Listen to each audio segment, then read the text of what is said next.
We all know that giving and being generous is one of the keys to finding happiness, but why is it sometimes that being generous can actually be hard to do? Well, in this video, I'm going to be uncovering the 3 fears of being generous, so stay tuned.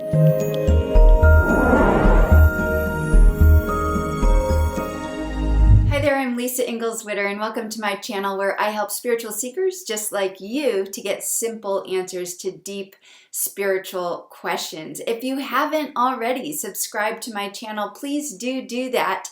I put out new videos every week, and also be sure to click on that notifications icon so that you get notified each time a new video comes out.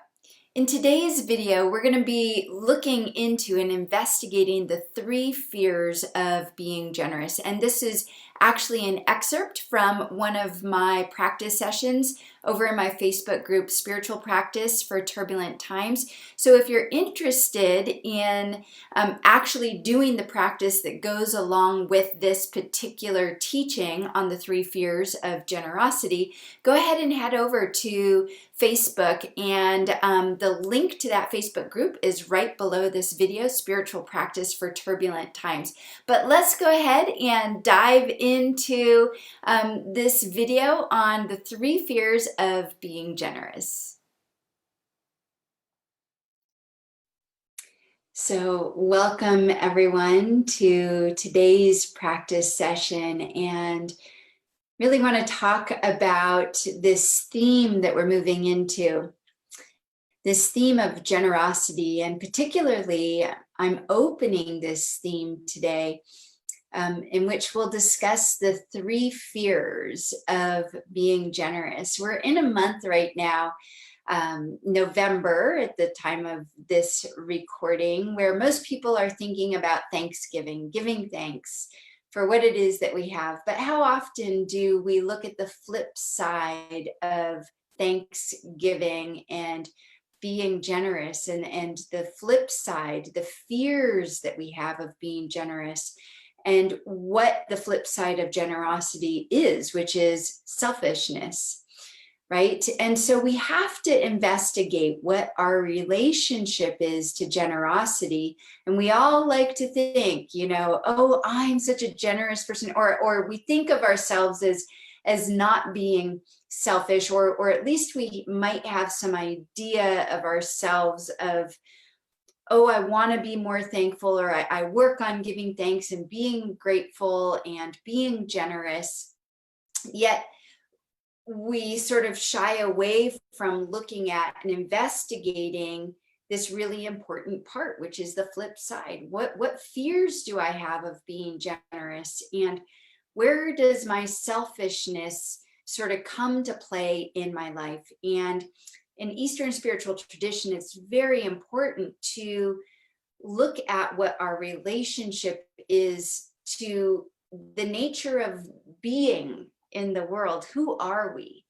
And how do we relate to these different aspects of ourself? And when we begin to investigate those aspects of ourself, we start to see what is real and what is true, and we can begin to sift through those things that don't serve us anymore and let go of them, right? So that's all what the practice is. But let's look at this idea of these 3 fears of being generous, and first maybe approach it from the perspective of, what is true generosity? What does it require for us to be truly generous?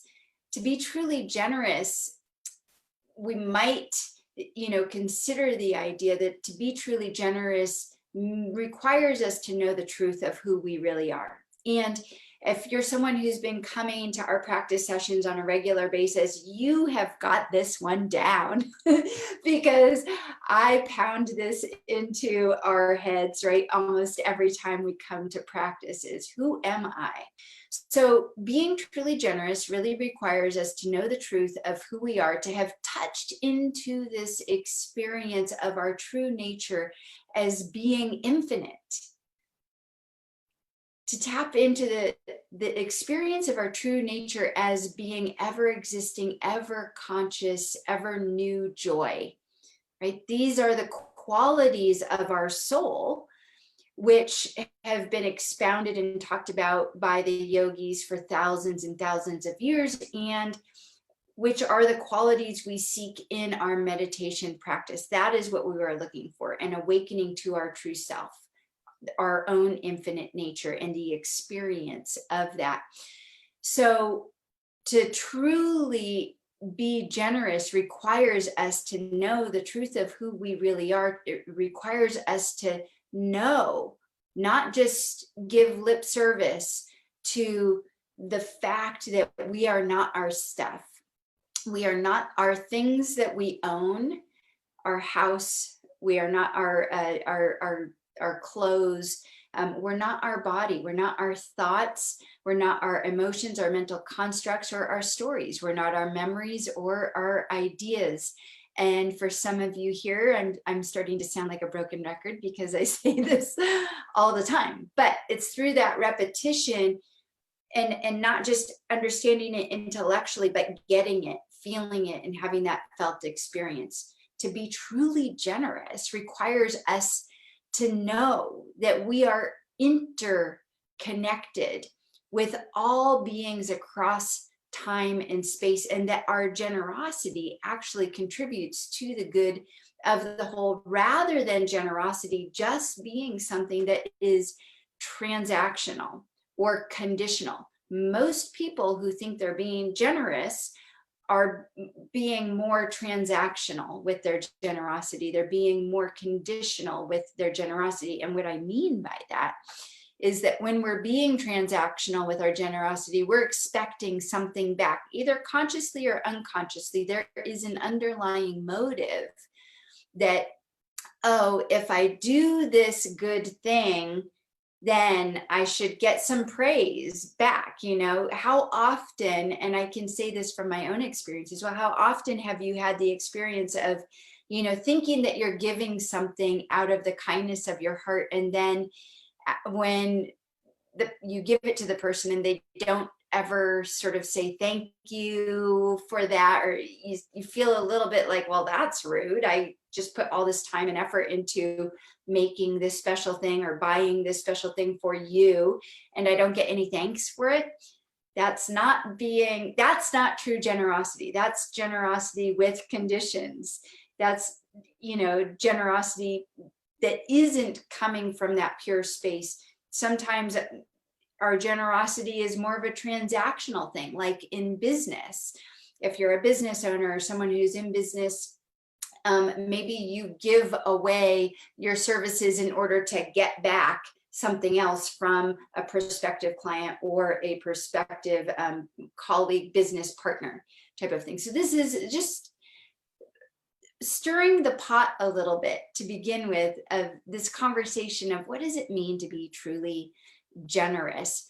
So I'm going to read something that's from Robert Thurman, who wrote a book called The Infinite Life. And this is from his chapter on generosity, actually. And it's really, really, the book is a wonderful book. And just to let you know, I'm using the book as a bit of a guide for our practice sessions, as well as this book called A Fearless Heart by Thupten Jinpa, which is more about compassion, but compassion and generosity are totally interrelated. So here's what Robert Thurman says in his book, Infinite Life. He says, our consumer culture teaches us to look for satisfaction in material things.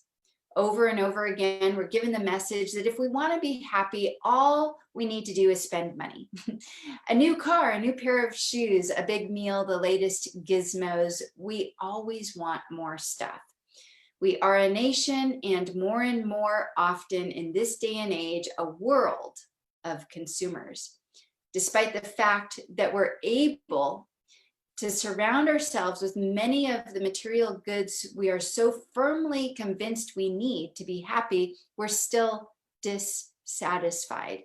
We feel restless. always driven to want to consume more, yet never quite content. Furthermore, we're haunted by a low-grade anxiety as we sense the harm that our selfish habits are causing other living beings and our planet every day.